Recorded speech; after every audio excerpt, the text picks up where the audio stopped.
All right, so give you an update on me and the family.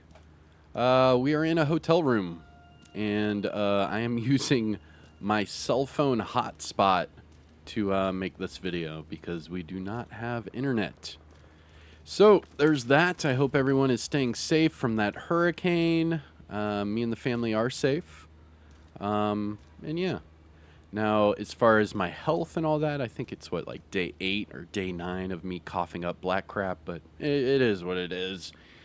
You know what I mean? So if I pause the video or you see some weird editing or anything, it's probably because I was coughing my lungs out. Anyways, let's get on with the video, shall we? I hope everyone's staying safe and have a great Wednesday. I know, what is it? Starfield comes out tonight. Here we go. What's going on, YouTube? Kamikazevondoom here with another Division 2 video. Now, shout out to the DoD, Disciples of Doom. Today is August 30th, so this is going to be your Cassie Mendoza weekly vendor reset and must-buys. But before we get to Cassie, we do have to find the snitch. So like I do every single week, please put in the comments where you find the snitch to help out other people in the community. It is all about helping everybody. That way they can find the snitch today, and they can go to Cassie Mendoza today because she does open and close. So if you don't go today, you might have to, wait a few days to go back. Now, this is my snitch location. I am at coordinates 1408 by 3626, and I am just south of the 1040 safe house. Now, accept the bounty. You don't have to pick it up, because you can already see the gun runner's location was revealed. However, what I like to do is I like to highlight the bounty and then click abort. And then I actually save these for later. And if your global difficulty setting is on heroic, then all of these bounties will be heroic. All right. Now that we have done that, we have to find the white shopping cart icon on the map. And, oh, there it is. So this week, Cassie is in Foggy Bottom. So you have to fast travel to the Truman safe house. And then we're just going to run over there to Cassie. Now this location is a little tricky. Now I do have her location, highlighted for my GPS, or whatever you want to call it, Isaac's GPS, where you can see, the orange arrow with the line telling me where to go, right? Well, it's not actually accurate. Now, let me explain why here. Because I am following that GPS line right now. See?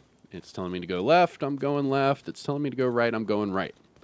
Now, the problem here is you can see her icon is actually underground. So it's telling me to keep running through the streets, right? Well, that's not where her location is. Her location is actually through this green doorway over there. So whenever I run over here, you'll see the GPS takes me to a different location. And you can see the arrow is telling me to run down the road and go over there. But Cassie's right here underneath us. So remember, find the green door, and there's your entrance, okay? All right. So now that we have made our way to Cassie Mendoza, she is literally in a hole in the wall. Check this out. Boom. Now, if you have never been to this location, come talk to Jane Applegate, and she will give you a side mission. But we are here for Cassie, so here we go. You can timestamp it, do whatever you need to. Here is Cassie Mendoza's weekly vendor reset and must-buys. Now, starting off at the top with the named items. Now, there is a disclaimer with these named items, and that is you have to unlock the bottom 2 named items. So how do you unlock these? Well, the Shield Splinterer.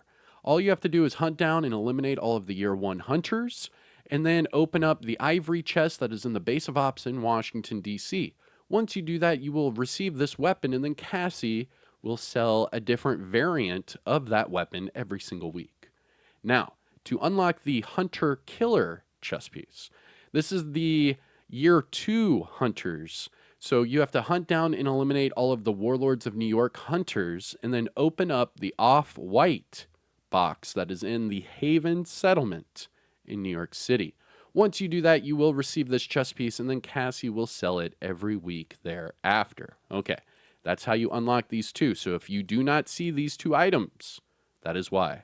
All right, starting off at the top, we have the Emmeline's Guard. This is the named P90 with perfect preservation. Now this one has max crit chance, not bad, with decent SMG damage and then rate of fire.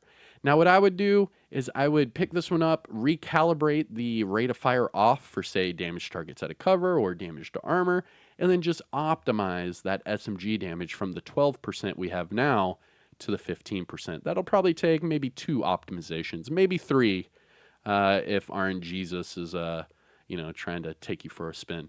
Anyways, that is your Emmeline's Guard. Next, we have the Sacrifice. Now, this is the named Providence Defense chest piece with the perfect glass cannon talent. Now, as far as the attributes go, it has skill damage, which is fine. You could use this for a skill build, but then it also has weapon handling. So I'm not sure if you would want to use this for a skill build or not. However, let me explain how you could. Now, if you use the Technician specialization, that will give you 1+ skill tier. So you can actually use a chest piece like this with the weapon damage core attribute while having 6 tier skills. Now remember, Perfect Glass Cannon amplifies all of your damage. That includes skill damage. So what you could easily do here is just recalibrate that weapon handling off for, say, skill haste, and then you could have skill damage and skill haste on here with weapon damage on a skill build. That would work perfectly with, say, the capacitor, and you could have a lot of fun. Let me know what you think about that, little spiel. Next, we have the Shield Splinterer. This is the named F2000 assault rifle with perfect Optimist.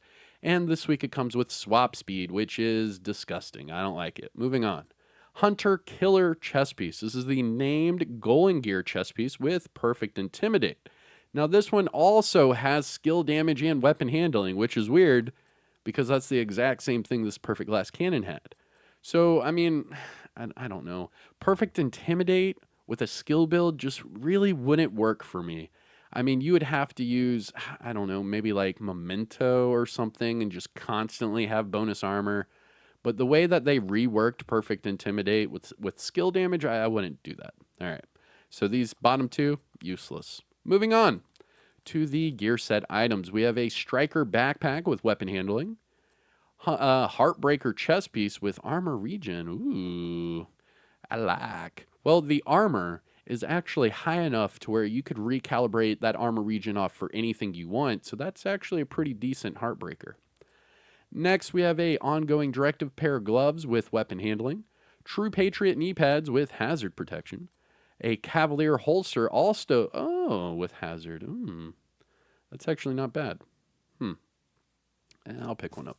Sure and then we have a Future Initiative mask with status effects.